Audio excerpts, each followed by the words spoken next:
Muita calma nessa hora, muita hora nessa calma. Eu sou Felipe Barbosa, um escritor apaixonado por fantasia, horror e mitologia. E esse é o Surto Coletivo, o quadro onde a gente surta juntos sobre algum filme ou série, com os nossos comentários, interpretações, críticas, teorias e o que mais a gente quiser viajar juntos enquanto comenta sobre a obra. E a série de hoje, escolhida pelos membros do canal, é a nossa querida Stranger Things. Vamos falar especificamente da primeira temporada, dando início aqui a uma série de vídeos especiais onde a gente vai relembrar juntos todas as temporadas lançadas pela Netflix, pra gente poder dar as mãos e se preparar para a temporada final que vai encerrar essa jornada depois de a gente ter acompanhado essa série por quase uma década. Já aviso que a gente vai revisitar tudo com spoilers, então estejam avisados. E só mais um aviso, como a ideia aqui era comentar cada detalhe da temporada inteira, o conteúdo ficou muito longo porque vocês trouxeram muita coisa massa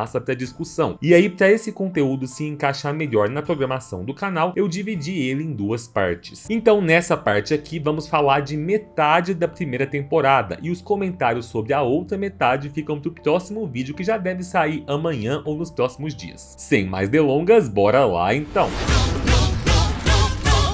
Cambada, se tem uma coisa que faz Stranger Things ser tão viciante, é o jeito como ela traz a nostalgia dos anos 80, mas sem perder a modernidade. E é exatamente essa mistura de nostalgia e inovação que a Insider traz pro seu guarda-roupa. A marca pega aquelas peças básicas que todo mundo sempre usou e eleva a outro nível com tecnologia, conforto e praticidade. As camisetas, por exemplo, desamassam no corpo, absorvem e evaporam o suor rápido e ainda combinam com qualquer ocasião, do trabalho ao lazer sem esforço, ou seja, mais estilo e menos dor de cabeça. E no mês do consumidor, além do conforto e da praticidade, a Insider também te entrega inteligência em cada escolha, porque investir em peças de qualidade que duram mais e facilitam o dia a dia é um ótimo custo-benefício. E agora, com o meu cupom Felipe Barbosa, você garante 15% de desconto e, somado aos descontos do site, pode chegar até 35% off. É só clicar no meu link que o desconto já entra direto no carrinho. Então, se você gosta de coisas que combinam o melhor do passado com a inovação do presente, não perde essa chance. Aproveita enquanto as promoções do mês estão ativas e garanta já suas peças da Insider. Link na descrição. Hoje a gente vai falar de Stranger Things, né? Essa série que conquistou o público desde o seu lançamento lá em julho de 2016, há 80 anos atrás. A primeira temporada da série, que mistura aí ficção científica, um pouquinho de drama e principalmente terror, foi criada pelos irmãos Duffer e contou com a produção executiva do Shawn Levy. E eu acho que é um consenso geral dizer que Stranger Things foi um dos grandes responsáveis por consolidar a Netflix como o gigante do streaming. A série conseguiu atingir um público gigantesco na época, de diferentes idades e gostos, só que aí fica aquela pergunta, né? Por que Stranger Things foi um fenômeno tão grande e agradou tanta gente? Hoje a gente vai comentar um pouquinho sobre isso e eu quero que vocês nos comentários me ajudem a chegar nessas considerações. E antes de mergulhar nos episódios, eu quero trazer aqui o surto de uma das membros do canal, que é a Eveline, que comentou o seguinte: eu, como sendo uma criança nascida na década de 1980, foi como voltar no tempo, porque o figurino, a decoração das casas, a maquiagem, os cortes de cabelo, tudo estava de acordo com o que me lembro, e o clima de suspense e horror típico dos filmes daquela época, tudo muito bem pensado. Eveline, eu concordo muito com o seu comentário. Isso já destaca um dos pontos mais importantes do sucesso de Stranger Things, que é a ambientação nostálgica dos anos 80. A série transporta a gente diretamente para essa década, despertando um sentimento que é de nostalgia, até mesmo para quem não viveu nessa época, porque os anos 80 moldaram muito do que a gente consome até hoje na cultura pop. A estética, as histórias, os personagens, tudo isso se tornou atemporal. Mas aí fica aquela pergunta, né? Por que os anos 80 têm esse impacto tão forte na nossa imaginação coletiva? Eu acho que é legal a gente entender um pouquinho desse contexto, porque ele é importante na série. O que torna os anos 80 tão nostálgicos? Isso daria um vídeo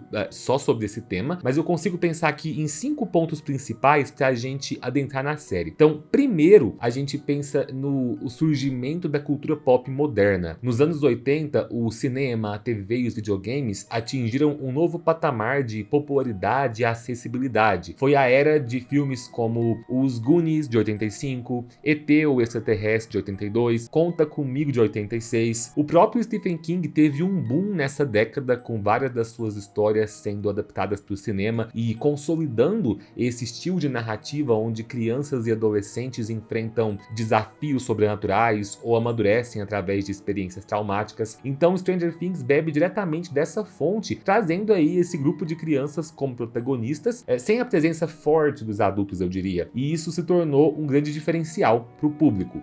A gente também não pode esquecer que os anos 80 também foram o auge dos filmes de terror, com franquias como Halloween, A Hora do Pesadelo, Sexta-feira 13. O horror estava em alta e, combinado com a ficção científica, surgiram obras que iam influenciar diretamente Stranger Things, como O Enigma de Outro Mundo, de 82, e Alien, que é de 79, mas tem grande impacto nos anos 80. A Eveline colocou aqui MTV no auge com o clipe de Thriller. Sim, com certeza. Então, assim, a gente viu a cultura pop moderna que a gente reconhece até hoje surgindo aqui nessa década. Só que não foi só isso. Esse pra mim seria um primeiro ponto. Tem um segundo ponto que também é muito importante, que é o medo dos soviéticos e a Guerra Fria. Os anos 80 foram um período de sentimentos inflamados, principalmente por causa da Guerra Fria. A rivalidade entre os Estados Unidos e a União Soviética influenciava diretamente a cultura pop, porque existia um medo real de espionagem, invasão comunista e de programas secretos do governo. E Stranger Things traz esse clima de paranoia pra trama, com o laboratório de Hawkins, né?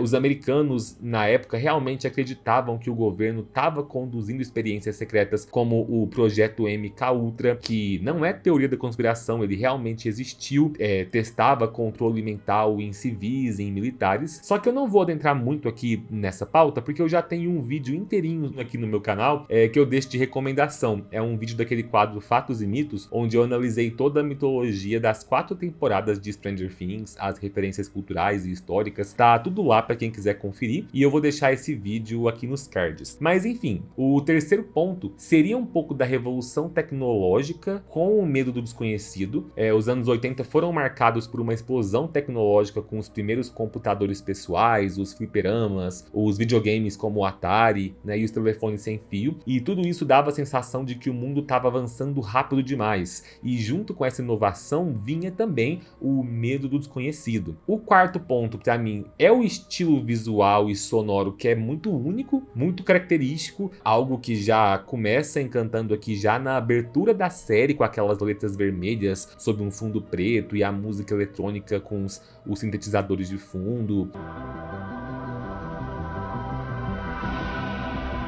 No melhor estilo dos filmes de ficção científica e terror, e com canções icônicas, né? A gente tem o Should I Stay or Should I Go, do The Clash, que é uma conexão emocional entre o Will e o Jonathan nessa temporada, né? E ajuda a criar aí essa imersão nostálgica. Mas o quinto ponto, que pra mim é muito relevante, seria o lado nostálgico da infância. O que eu quero dizer com isso? Muito se fala sobre como as crianças dos anos 80 tinham um estilo de vida mais livre e aventureiro em comparação com hoje, né? Sem internet, sem celulares, as crianças passavam um tempo brincando na rua, explorando florestas, jogando RPGs como Dungeons and Dragons e assistindo filmes que eram alugados em fitas VHS. O próprio Dungeons and Dragons teve um boom nos anos 80, né? E Stranger Things abraça isso ao trazer o RPG como parte essencial da história dos garotos, e mesmo quem não viveu os anos 80 consegue sentir essa nostalgia. Eu, por exemplo, só fui jogar Dungeons and Dragons nos anos 2010 pra frente, mas ainda assim eu me identifico muito com um grupo de garotos da série e toda essa vibe de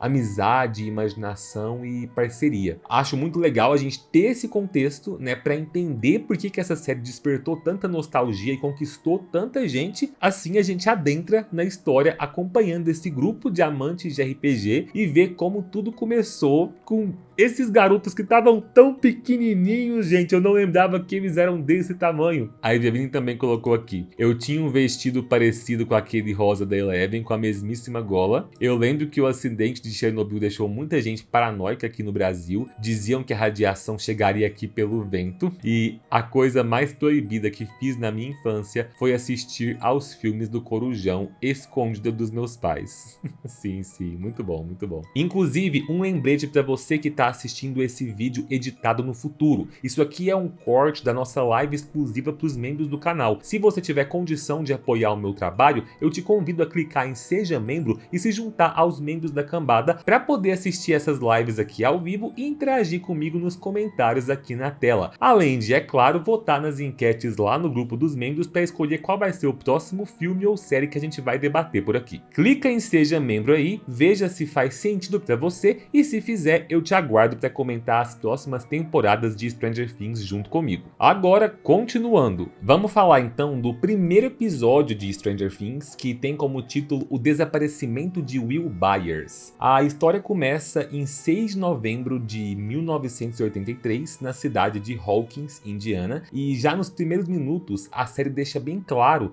o tom de terror com o qual ela vai trabalhar. Logo na cena de abertura, a gente vê um cientista fugindo desesperado por um corredor, até que ele é atacado por algo que não dá as caras dentro do Laboratório Nacional de Hawkins, que é uma instalação secreta do governo dos Estados Unidos. E desde o primeiro minuto, Stranger Things já mostra que, apesar de misturar a ficção científica, drama e aventura, tem os seus pés ali bem fincados no horror. E para quem é fã do gênero como eu, isso é simplesmente perfeito. Mas Stranger Things também tem um lado fantástico que equilibra muito bem essa tensão. O episódio logo corta para um cenário completamente diferente, que é uma partida de Dungeons and Dragons entre os garotos Will Byers, Mike Wheeler, Dustin Henderson e Lucas Sinclair. E essa transição do terror direto pra fantasia é um dos motivos pelos quais essa série me agrada tanto, e essa série é um prato cheio pra quem gosta do conteúdo aqui do canal. A cena dos garotos jogando RPG é daquele tipo de cena que faz você se apegar aos personagens em questão de minutos. Mesmo quem nunca jogou RPG de mesa consegue sentir a empolgação deles e se conectar com aquela amizade que é cheia de imaginação. O mais importante nessa cena da campanha de RPG é que a campanha que eles estão jogando para justamente no momento em que o personagem do Will está enfrentando uma criatura clássica da mitologia de D&D, que é o Demogorgon. E esse detalhe é essencial para o que vai acontecer depois. A Jaqueline Pires colocou: sou nascido em 85, mas joguei muito RPG com os meus amigos no início dos anos 2000, com meus 14 até meus 20 anos. Essa série é muito nostálgica. Exatamente, é o que eu falo. O que os anos 80 consolidaram se perpetuou para nós que somos amantes da cultura pop e até hoje. Então, você não precisa ter jogado RPG nos anos 80 para conseguir ter esse sentimento de nostalgia aqui. O que acontece é que, após a partida de RPG, os garotos se despedem e o Will volta para casa sozinho de bicicleta. E aí a gente tem mais uma cena de terror muito bem construída. O Will percebe que ele está sendo perseguido por alguma coisa, que mais uma vez não aparece claramente para o espectador. A perseguição leva ele até a sua casa, onde ele tenta se trancar no galpão, mas a criatura atravessa a porta e simplesmente leva ele embora, desaparecendo sem deixar rastros. Eu confesso que eu não me lembrava o quanto que essa cena era impactante. A construção da tensão aqui é impecável, na minha opinião. Os elementos de horror, o jogo de sombras, os sons distorcidos, tudo cria um ambiente de pavor bem genuíno, remetendo aos filmes clássicos de terror dos anos 80. Mas aí, na manhã seguinte, a gente tem a Joyce Byers, que é a mãe do Will, começando a perceber que alguma coisa tá errada. Ela liga pra escola, pros amigos do filho, e começa a perceber que ninguém sabe onde que o Will foi parar. Então ela entra em desespero, e é aí que a gente conhece um dos grandes personagens da série, que é o chefe de polícia Jim Hopper. Eu gosto muito de como que Stranger Things constrói os seus personagens adultos. A Joyce, interpretada pela Winona Ryder, transmite muito bem a dor de uma mãe desesperada, enquanto o Hopper é aquele policial rabugento, mas extremamente cativante. Logo na primeira cena dele, ele já solta aquela frase icônica, mornings are for coffee and contemplation, né? Manhãs são para café e contemplação. É um dos meus personagens prediletos da série.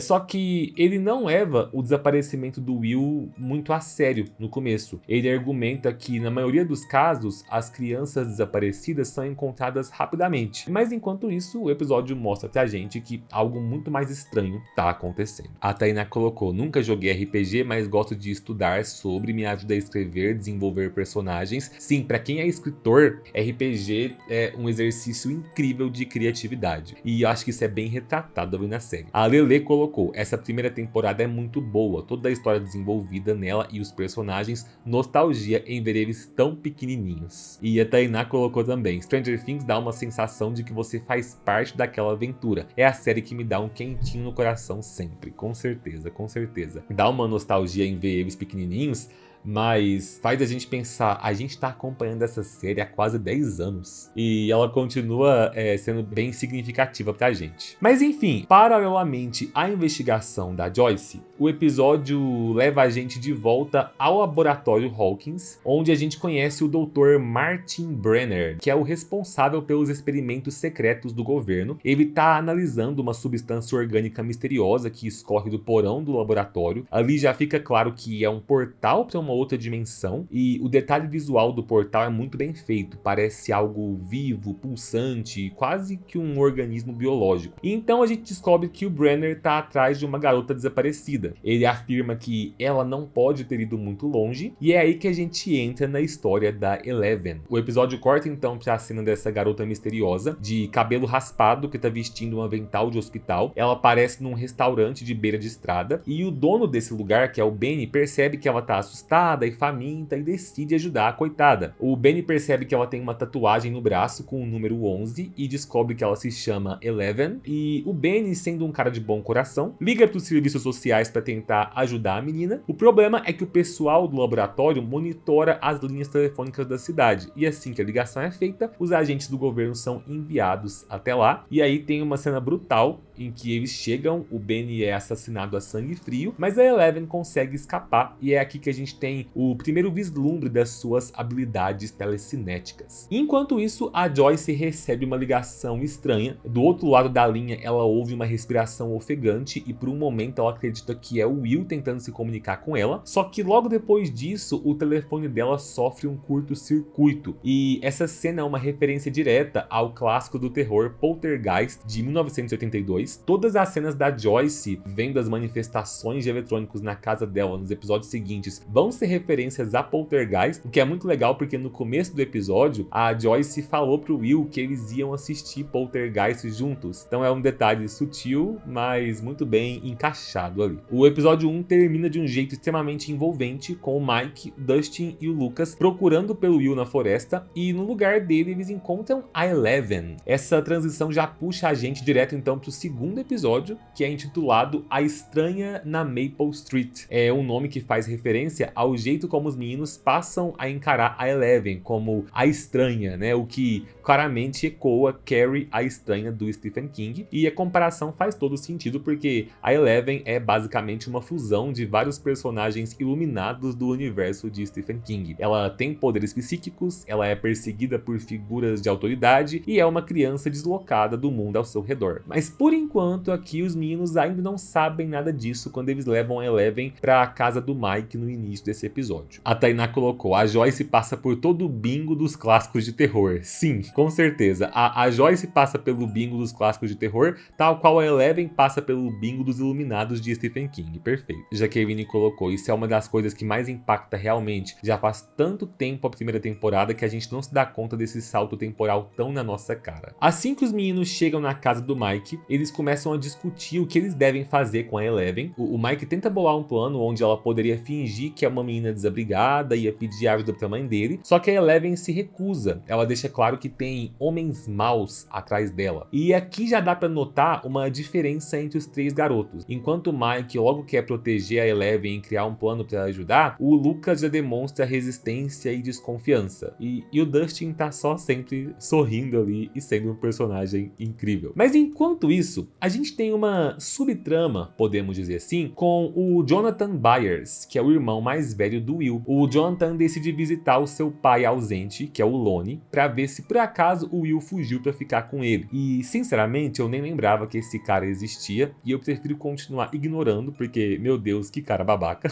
Mas a única coisa interessante sobre essa cena é que a presença do Lone dá mais contexto sobre como o Jonathan e o Will foram afetados por essa criação negligente.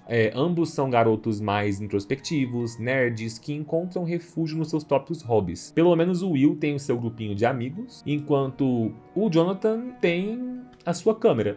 Mas de volta à investigação, o chefe da polícia, Jim Hopper, começa a desconfiar que o desaparecimento do Will pode ter algo a ver com o laboratório Hawkins. Isso acontece depois que o grupo de busca dele encontra um pedaço de camisola do hospital perto de um cano próximo ao laboratório. E aqui a gente já vê que o Hopper não é um policial qualquer, né? Ele começa a perceber que tem algo muito estranho acontecendo e essa suspeita só vai crescer nos próximos episódios. Enquanto isso, na casa do Mike, os garotos ficam mais intrigados com a Eleven quando ela vê uma foto do Will e imediatamente reconhece ele. Só que o momento mais impactante acontece quando ela demonstra pela primeira vez os seus poderes telecinéticos. Ela fecha uma porta sozinha, depois ela faz uma miniatura da Millennium Falcon levitar. Esse momento já convence o Mike e o Dustin de que ela pode realmente ajudar eles a encontrar o Will, mas o Lucas continua desconfiado, né? O que vai criar esse embate interessante entre os amigos. E mesmo com dificuldades para se comunicar, a Eleven já está entregando respostas para os garotos e para o público. Quando ela usa aqui o tabuleiro de Dungeons and Dragons para ilustrar onde que o Will está, ela vira o tabuleiro de cabeça para baixo e aponta para o lado invertido. Ela já está mostrando que o Will está no mundo invertido, só que ninguém entende isso ainda. Além disso, ela indica, né, o monstro ali, que é representado pela figura do Demogorgon, a única referência que os garotos têm para tentar entender a situação. E essa é uma das coisas mais geniais de Stranger Things para mim, é a maneira como as crianças usam conceitos da fantasia para dar sentido à ciência. E o comentário da Eveline aqui se conecta bastante com essa ideia. O interessante é que os meninos agem de acordo com os seus avatares de RPG. Sim, cada um ali agindo conforme a sua classe, tanto é que eu acho que eles sentem muita falta da presença do Will o Sábio enquanto mago nessa temporada. Não é à toa que a Eleven meio que assume esse posto. Mas enfim, enquanto tudo isso acontece, a gente tem a irmã do Mike, a Nancy, indo para uma festa na casa do seu namorado Steve Harrington, acompanhada da sua melhor amiga Bárbara. O Steve tá claramente com um único objetivo nessa festa, que é levar a Nancy pro quarto, enquanto a Barbie fica deslocada e desconfortável. A Eveline disse: nossa, eu tinha tanto ranço da Nancy nessa primeira temporada. Entendo o seu ranço, Eveline, mas revisitar aqui me fez ter um pouquinho de ranço do Jonathan. Vamos ver aqui, ó. O Jonathan tá ali por perto e ele decide fotografar a festa sem que ninguém perceba. É uma cena um tanto creepy. Ele age um tanto como stalker. Inclusive, ele tira uma foto da Nancy enquanto ela está tirando a sua blusa no quarto do Steve. O Jonathan aqui não parece ter noção do quão errado é o que ele tá fazendo, só que essa atitude vai ter consequências mais tarde. Enquanto tudo isso acontece, a gente tem outra cena muito marcante. A Joyce recebe mais uma ligação do Will, mas dessa vez, além da voz do garoto, ela também escuta a música Should I Stay or Should I Go tocando no aparelho de som. E essa cena é incrível porque ela brinca com a expectativa do público, sabe? Pra quem assiste pela primeira vez, pode parecer que o Will morreu e que ele tá se comunicando como um fantasma, porque tudo lembra um fenômeno poltergeist, mas logo a série começa a dar pistas de que o que tá acontecendo é algo mais complexo e mais ligado a outra dimensão. E a gente tem também a referência à Hora do Pesadelo, que fica ainda mais evidente quando a criatura começa a se manifestar através da parede, exatamente como o Fred Krueger fazia lá no clássico de 84. Para fechar esse episódio, a gente tem uma das cenas mais tensas até agora, que é o ataque do Demogorgon à Barbie. Enquanto a Nancy tá ocupada no quarto com o Steve, a Barbie fica sozinha na piscina e em um momento de descuido ali, ela corta o dedo e deixa uma gota de sangue cair na água. E em Stranger Things a gente vai aprender que sangue sempre significa problema. Então, de repente, a Barbie desaparece, puxada pelo Demogorgon, e assim o episódio termina deixando a gente desesperado para entender o que foi que aconteceu com a coitada. O episódio 3 tem como título Luzes de Natal, e ele começa direto com a Barbie que acorda num ambiente que parece com o nosso mundo, mas que tá distorcido, sombrio e coberto por uma vegetação bizarra e viscosa. E mesmo sem ninguém explicar, a gente já entende que ela foi levada para uma dimensão alternativa, né? Que a gente já sabe que é o tal mundo invertido. A estética aqui é muito bem construída, o céu escuro, tem um clima de podridão no ar, e o local onde a Barbie tá parece uma versão corrompida da piscina que ela estava antes. Então ela tenta escapar, mas o Demogorgon aparece e ataca, encerrando qualquer esperança de que ela possa sair dali viva. É assim que Stranger Things vai reforçar uma das suas grandes regras dos anos seguintes, que nem todo mundo vai sobreviver nessa história. Que o que a Tainá falou, é muito maneiro como eles colocam a música como parte importante da série desde a primeira temporada, e que a gente só vai ver na quarta temporada a explicação. Stranger Things não usa só a nostalgia para se conectar com a gente, mas também usa a nostalgia com a cultura pop, com as músicas da época, como parte da narrativa.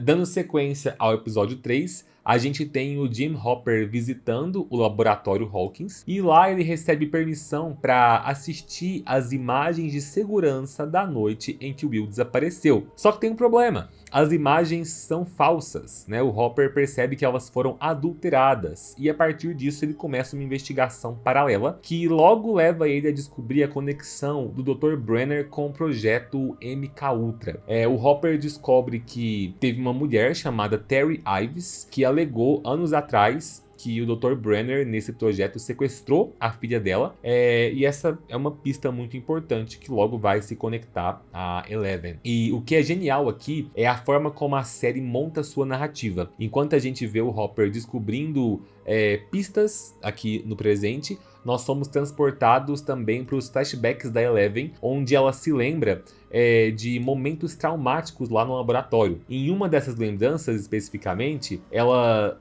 tá conversando com o Brenner, a quem ela chama de Papa, e ele pune ela por ela se recusar a usar os seus poderes telecinéticos para machucar um gato. Mas enfim, a estrutura da série faz com que o público vá juntando as peças junto com os personagens, né? Eu acho que isso cria um envolvimento ainda maior, porque a gente se sente parte do mistério. E aí, vamos falar da primeira grande babacada do Steve? Até esse momento da série, o Steve não parecia ser um babaca completo, né? Ele tem amigos que são escrotos e insuportáveis, só que ele parecia um cara legal, sabe? E eu não lembrava disso, né? Especialmente aqui no jeito como ele trata a Nancy. Ele respeita o tempo dela, ele não força nada. A primeira noite dos dois juntos acontece de forma bem consensual, mas é aí que vem a primeira tentativa da série fazer parecer que o Steve é um babaca, que é a sua treta com Jonathan Byers. Sejamos justos aqui, o Jonathan fez algo muito escroto, né? Ele tirou fotos da Nancy no momento íntimo, sem permissão. Isso é bizarro e invasivo. E o Steve tem todo o direito de ficar puto. Só que aí eu acho que ele acaba passando um pouquinho dos limites. Ao invés de simplesmente tirar uma satisfação com o Jonathan, ele destrói a câmera do cara. Mas aí assim,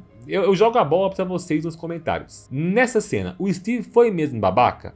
Ou o Jonathan merecia? O Jonathan fez algo que poderia se enquadrar até como crime, dependendo do destino que essas fotos tivessem. Pensando que o Steve é o namorado da Nancy que se preocupa com ela, eu entendo a raiva do Steve. Já que a já colocou que o Jonathan merecia. Tainá disse, nesse caso eu até passo um pano pro Steve, porque em tempos de vazamentos indevidos podia dar muito ruim. O que acontece? Depois dessa treta, a Nancy encontra uma das fotos que o Jonathan tirou, que tá rasgada no chão. E essa foto mostra a Barbie sozinha na piscina, antes de desaparecer. E é aí que a Nancy começa a perceber que tem algo muito errado. Ela volta pra casa do Steve pra investigar, e ela encontra o carro da Barbie intocado, o que significa que ela nunca foi embora da festa. E nesse momento a Nancy tem um vislumbre rápido do Demogorgon. Ela não entende muito bem o que ela viu, mas ela sabe que tem alguma coisa ali à espreita. Chegamos num dos pontos altos desse episódio e da temporada, que é a tábua Ouija elétrica da Joyce. A Joyce continua recebendo sinais estranhos. Ela percebe que o Will tá se comunicando com ela através de pulsos elétricos. E aí surge um dos momentos estéticos mais icônicos da série, que é quando ela pendura luzes de Natal pela casa inteira. E ela percebe que as luzes piscam quando o Will tenta se comunicar. Então ela pinta um alfabeto na parede parede e transforma a casa numa espécie de tábua ou ouija elétrica. Esse é um dos elementos visuais mais memoráveis dessa temporada, se tornou um dos símbolos visuais de Stranger Things, e através das luzes, o Will consegue então mandar uma mensagem para sua mãe. Ele consegue escrever ali, mãe, eu estou bem aqui. Mas logo em seguida ele escreve uma palavra que deixa ela arrepiada, né? Ele escreve run, corra. E ele escreve isso bem no momento em que o Demogorgon atravessa a parede, fazendo a Joyce entrar em pânico e sair correndo. A Jaqueline colocou uma das cenas que faz me arrepiar e sentir medo real. É uma das cenas que traz com força os elementos de horror com os quais a série gosta de brincar. Nesse episódio aqui, a gente chega a um dos momentos mais emocionalmente impactantes, na minha opinião. A Eleven sente onde que o Will está e leva os meninos até ele. Mas para a frustração deles, ela leva eles até a casa do Will. A gente sabe que faz todo sentido, porque o Will realmente está ali, só que ele está no lado de baixo do tabuleiro. Só que os meninos não entendem, eles acham que ela mentiu e ficam frustrados. E aí, no meio dessa decepção, eles seguem alguns veículos de emergência até uma pedreira próxima e eles testemunham o que parece ser o corpo do Will sendo retirado da água. Essa cena é de partir o coração. Assistir o Jonathan abraçando a Joyce e depois a mãe do Mike segurando ele porque o menino tá em luto é simplesmente devastador. Mesmo que a gente saiba o que vai acontecer depois, a série aqui já conseguiu fazer a gente se apegar tanto a esses personagens que a gente sente a dor deles junto.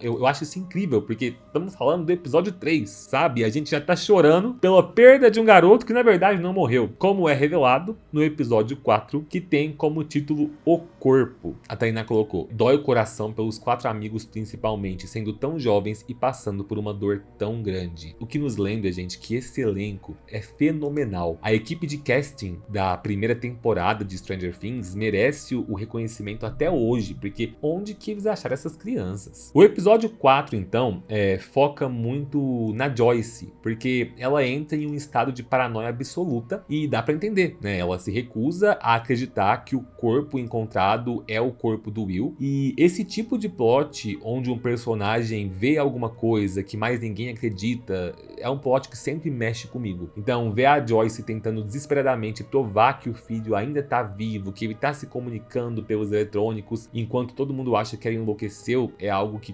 parte o meu coração. Mas aí, a gente continua com a Nancy e o Jonathan, que começam a juntar algumas peças e se unir. Primeiro, a Nancy percebe uma coisa estranha na foto da Barbie na piscina. Ela vê que atrás da Barbie tem uma figura sombria, e isso deixa ela intrigada. E sem saber muito bem para onde correr, a Nancy decide mostrar a foto pro Jonathan Byers, e é aqui que os dois começam a se aproximar. O Jonathan fica ainda mais convencido de que tem algo realmente bizarro acontecendo, porque a silhueta da criatura na foto bate exatamente com a descrição que a mãe dele fez, que seria um ser sem rosto, que ela afirma que viu saindo da parede da casa. E essa mesma descrição também bate com o que a Nancy acha que viu na casa do Steve quando ela voltou lá para investigar o sumiço da Barbie. Então as peças começam a se encaixar e os dois passam a entender que há algo muito maior acontecendo em Hawkins. Mas enquanto a Nancy tenta entender o que aconteceu com a amiga, o Steve,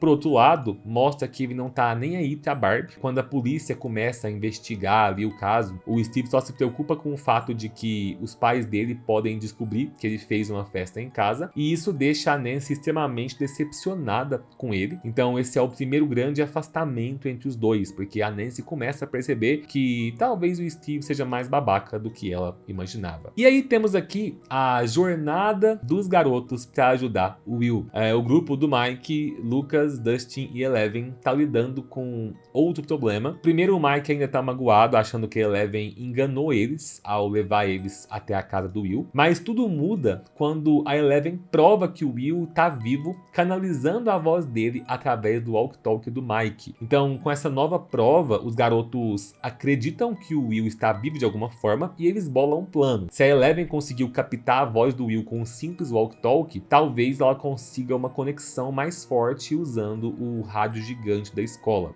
Só que tem um problema, né? Como levar a Eleven pra escola sem chamar a atenção? A solução é disfarçá-la. E aqui a gente tem mais uma referência a ET, o extraterrestre, porque a Eleven recebe esse disfarce improvisado, assim como os garotos lá de ET fazem com o alienígena no filme clássico do Spielberg. E esse tipo de detalhe mostra como Stranger Things é uma série feita por fãs dos anos 80 para fãs dos anos 80, né? Eles não apenas fazem referência a clássicos do cinema, mas eles integram essas referências organicamente na história. No meio desse plano, indo até a escola, a gente tem uma cena extremamente satisfatória. Enquanto eles estão ali no ginásio, o valentão Troy, que é aquele babaca que inferniza o Mike desde o início da série, começa a provocar os garotos insultando o Will durante o momento de memorial do coitado. Só que dessa vez o Mike tem uma carta na manga para se defender, que é a Eleven. A Eleven usa os poderes dela para imobilizar o valentão no meio do ginásio e para humilhar ele ainda mais, ela faz ele mijar nas calças na frente de todo mundo. Mas o grande momento desse episódio mesmo acontece quando os garotos finalmente conseguem levar a Eleven até o rádio da escola. Assim que ela tenta se conectar com o Will, a gente percebe que ela tá captando a cena que tá rolando com a Joyce lá na casa dela. Então, ambas estão tentando se comunicar ao mesmo tempo com o Will. Enquanto o Will também tá tentando se comunicar com a mãe, só que numa realidade diferente. A Joyce escuta a voz do filho através da parede, ela rasga o papel de parede e consegue ver o Will no mundo invertido. E aqui a gente tem um detalhe que muita gente se pergunta, se o portal do mundo invertido tá no laboratório de Hawkins, como é que o Demogorgon consegue abrir portais em outros lugares pela cidade? A resposta que a gente consegue interpretar é que depois que o portal foi aberto no laboratório, a gente pode entender que o véu que separa as dimensões ficou mais fino, sabe? Isso significa que o Demogorgon consegue rasgar essa barreira em alguns pontos específicos e abrir portais temporários aparecendo em diferentes locais da cidade. É isso que acontece nessa cena da Joyce, o que leva ela a esse desespero, quebrando a parede da casa, desesperada para tentar resgatar o filho, trazendo mais uma atuação incrível da Winona Ryder, né? Ela tá simplesmente impecável em cada cena dessa temporada. E para encerrar esse episódio com um verdadeiro soco no estômago, a gente tem um Hopper cada vez mais desconfiado da autenticidade do corpo encontrado na pedreira. A suspeita dele aumenta ainda mais quando ele descobre que o legista oficial foi mandado para casa, ou seja, o corpo não foi examinado pela equipe de sempre, algo claramente suspeito. E é aqui que a série nos entrega um dos momentos mais brutais do Hopper até agora. Ele confronta o policial estadual que foi quem encontrou o corpo num bar e, sem hesitar, ele espanca o cara até o cara confessar que ele recebeu ordens para mentir. E com essa informação em mãos, o Hopper segue pro necrotério e, ao abrir o corpo do Will, ele descobre a verdade chocante, né, que o corpo é falso. E quem seria o responsável por esse boneco? Obviamente, Dr. Brenner e equipe. E com essa revelação, o Hopper decide que ele não vai mais perder tempo. Ele precisa invadir o laboratório Hawkins, nos lembrando que o Hopper é esse tipo de protagonista bem anos 80, né? Esse policial que vai resolver tudo no murro. Ele vai sair esmurrando gente pra tudo quanto é lado para que os caras deixem ele passar. A Tainá, Hopper passou de um delegado que passava o dia resolvendo briga de fazendeiro para o personagem principal de treta do governo. Hopper é o Charles Bronson de Hawkins. Perfeito, perfeito. Cambada, a Sabrina tá dividindo a discussão aqui no meio, então a discussão sobre os últimos episódios fica pra parte 2 desse vídeo que já vai sair nos próximos dias. Até lá, deixa as considerações de vocês nos comentários. Muito obrigado pela companhia, um beijo e tchau!